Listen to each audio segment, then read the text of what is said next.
Hello friends, welcome back to our channel. ഇപ്പോൾ Chinese kitchen എന്ന് വന്നിരിക്കുന്നത് എല്ലാവർക്കും ഉപകാരമായിട്ടുള്ളൊരു വീഡിയോ ആണ് കേട്ടോ. അതായത് ഒരു 5 കിലോ അരി നമ്മൾ വാങ്ങി വറുത്ത് മില്ലിൽ കൊണ്ടുപോയി പൊടിപ്പിച്ച് വെക്കുകയാണെങ്കിൽ നമുക്ക് അരിപ്പൊടി ക്ഷാമമില്ലാതെ ഉപയോഗിക്കാം കേട്ടോ. അപ്പം അടയും ഇടിയപ്പമൊക്കെ ഉണ്ടാക്കാനായിട്ട്. അപ്പോൾ അതെങ്ങനെയാണെന്ന് പലർക്കും അറിയുന്നുണ്ടാവില്ല. ഫ്ലാറ്റിലായാലും നമുക്ക് ചെയ്യാവുന്നതേ ഉള്ളൂ. അവിടെ അടുത്ത് മില്ലും എല്ലാം ഉണ്ട്. അപ്പോൾ തന്നെ നമുക്ക് ചെയ്യാവുന്നതേ ഉള്ളൂ. അപ്പോൾ അതെങ്ങനെയാണ് ചെയ്യുന്നതെന്ന് നോക്കാം. നമുക്ക് ഈ വീഡിയോയിലേക്ക് പോവാം. സബ്സ്ക്രൈബ് ചെയ്യാതെ കാണുന്നവരുണ്ടെങ്കിൽ ഒന്ന് സബ്സ്ക്രൈബ് ചെയ്യണേ. എല്ലാവർക്കും വളരെ ഉപകാരപ്രദമായിട്ടുള്ളൊരു വീഡിയോ ആണ് കേട്ടോ അത്.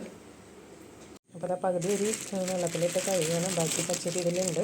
5 കിലോനാണ് കേട്ടോ നമ്മൾ വാങ്ങിയിരിക്കണേ. പകുതി വാഷ് എടുത്തപ്പോഴാണ് എനിക്ക് വീഡിയോ എടുക്കാൻ വിചാരിച്ചത്. ഈ വെള്ളത്തിൻ്റെ കളറ് മാറി നല്ല തെളിഞ്ഞ വെള്ളമായിരിക്കണം, അല്ലെങ്കിൽ നമ്മുടെ ഇടിയപ്പമൊന്നും വിചാരിച്ച മാതിരി സോഫ്റ്റായിട്ട് കിട്ടില്ല. ഒരു പശ ഉണ്ടായിരിക്കും അരിക്ക്. നന്നായിട്ട് പോകണം. അതുകൊണ്ട് തന്നെ കൈവച്ച് നന്നായിട്ട് വാഷ് ചെയ്യണം. അതിന് ശേഷം അരിപ്പയിലിട്ടിട്ട് നന്നായിട്ടൊന്ന് ഊറ്റി വയ്ക്കാം നമുക്ക്. വെള്ളം നന്നായിട്ട് തെളിഞ്ഞ് വന്നിട്ടുണ്ട്. ഇനി നമുക്ക് ബാക്കി പകുതി അരിയും കൂടെ ഇങ്ങനെ കഴുകിയെടുക്കാം കേട്ടോ. അതിനുശേഷം നമുക്കിതൊന്ന് ഊറ്റി വയ്ക്കാം.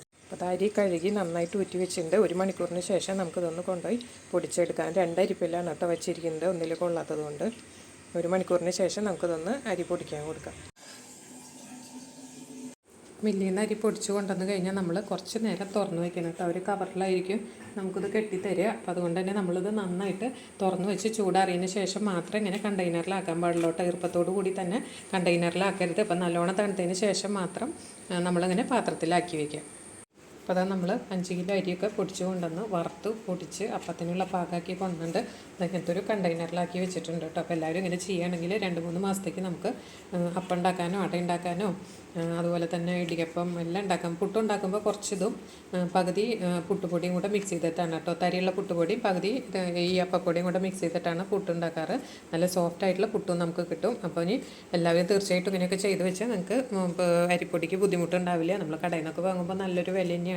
ഇതിപ്പോൾ നമുക്ക് 40 റുപ്പീസിലൊക്കെ പച്ചരി നല്ല ഹൈ ക്വാളിറ്റി അവൈലബിൾ ആണ്. അത് വെച്ചിട്ടാണ് ഈ പച്ചരി പൊടി ഉണ്ടാക്കിയിരിക്കുന്നത്.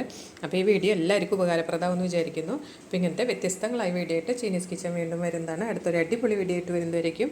Take care, bye, thank U.